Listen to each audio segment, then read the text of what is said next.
Good morning, fellow entrepreneurs and everybody out there. And to all the leaders out there, I say kudos to you for the work you're doing. I'm here again to continue with where we stopped in the first video, talking about the book titled How to Run Your Business by the Book by Dave Addison.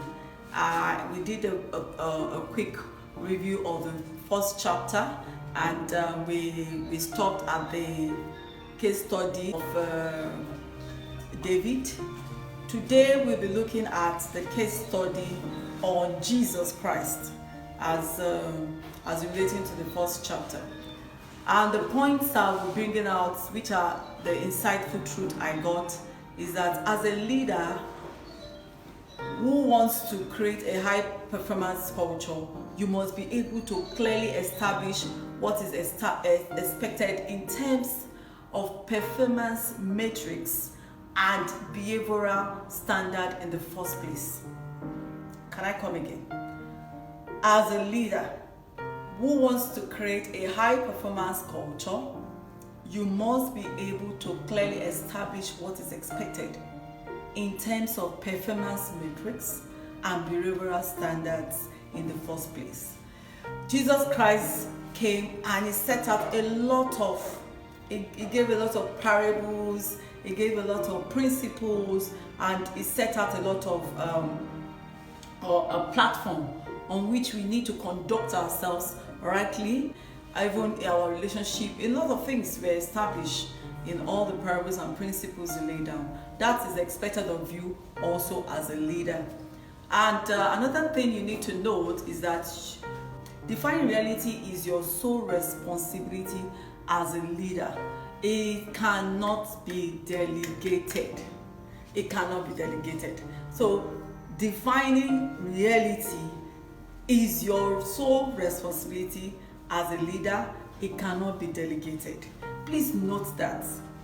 So if you must paint a picture of the future of your organization, of what you expect in your home, or what you expect in your organization, in your country, or the state you govern, you must be able to define the reality.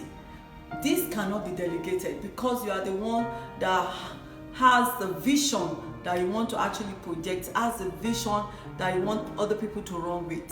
So that one cannot be delegated.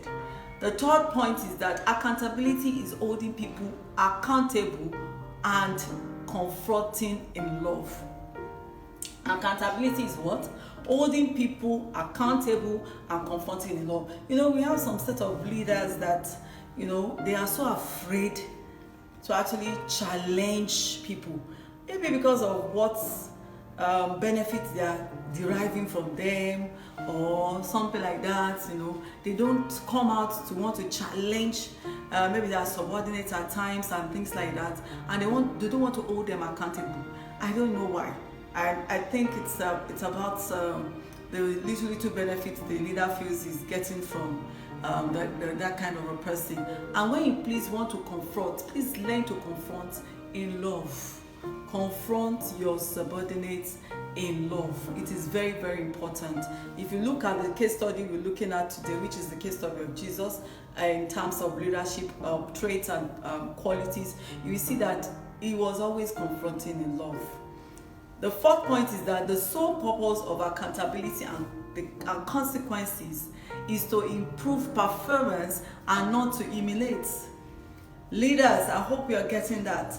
The sole purpose of accountability and consequences is to improve performance and not to humiliate. Never be in a state where you start lording it over everybody in your home, in your house, in your marriage, your establishment, your company, your organization, your country, and you want to humiliate the person or your follower, your subordinate, your team members. It will not be appropriate. It is not acceptable. Then the fifth point is that you can only hold people accountable for what they have been given. God is not going to require from you what he has not given to you. So also, if you have an establishment, organization, and you have you did not put the proper work environment in place. You are not giving your staff the proper tool to work with. You're not giving them the proper information to work with. You're not giving them the commensurate authority to carry out their responsibility. Please don't expect much from them. They cannot perform the magic. So you can only hold people accountable for what they have been given. If you have given your people the best of the environment to work with, the best of the information, the best of the tool, and the best of the atmosphere needed for their delivery and for the optimal performance, then you should now be able to demand from them what you want from them. But without that, please don't expect any magic. Then a leader serves. I think we highlighted that in the first video as regards the case study on David as well. A leader must serve, and we see that as exemplified in Jesus. A leader must serve. You have to adopt that servant leader approach to your leadership style. It is very, very important. So that's the side. Then the next point is that serving means that you add value to others rather than wait for them to add value to you. Serving means that you add value to others rather than wait for them to add value to you. It is very, very important that you are always there to serve. As a leader, you're always there to serve. It is not that you want everybody to come and serve you, come to say Yanka Dede, come to be worshiping you, come to be lording over you. You don't have anything. You're a governor, you're put in the position of authority. You're not dishing out anything to improve the life of the people you are actually governing and improve the life of people you are leading. Then there's a problem somewhere. The last one is that leaders serve their people by displaying the 4 C's. Leaders serve their people by displaying the 4 C's. These 4 C's are character, competence, compassion, and consistency. I repeat, the 4 C's. The leaders serve their people by displaying the 4 C's. Character, competence, compassion, and consistency. Please, these 4 C's are very, very crucial, very, very important. If you're not a man of character, you might hardly find people to follow you.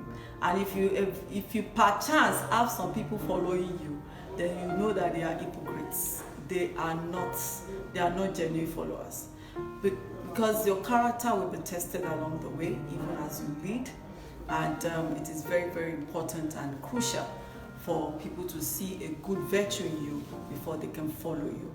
Competence, people want to see how competent you are on the job, how competent you are in the field you have found yourself, how competent you are in your space. Because if you're a leader and you are not competent, and you eventually get followers that are competent or better than you, there's going to be a problem. If you are not too careful to apply wisdom, you start intimidating your followers who are more competent than you, or you start giving them, you don't want to give them room for expression, for them to express their own gifting and talent and deposit. So you have to be a man of competence, and you have to be compassionate. Empathy is very, very important. If you're leading people, please be empathetic and let people know that you can actually stretch out your hand to help them. Don't be the leader that will not empathize with their followers, but they are just always demanding. So you need to go out of your way once in a while to check on them, check on their family, ask after their family, how's it doing, how are they doing outside of the work environment and everything. It goes a long way to create a good rapport between the leader and the follower. And the last one is consistency. People want you to be consistent. Even in your home, a husband needs to be consistent. A wife needs to be consistent. And we are all influencers in one way or the other. And like I highlighted in the first video, John Maxwell said leadership is what? Is influence. So consistency is very, very important. People want to identify with people who are consistently behaving in the proper manner. Are you getting it? Consistently behaving in the proper manner. So by the time you are consistent in your conduct, in your right ways of living, leading, you can be assured that your leadership will be effective and people following you will be better impacted for positive growth. I want to say thank you very much for your time once again. I remain Oluwadamilolola Jumoke-Omojua. I'm signing out here. I'm going to see you in the next video. The next video, we are going to be looking at the second chapter of the book. And we're going to have an in-depth understanding as we go along. I want to say thank you. God bless you.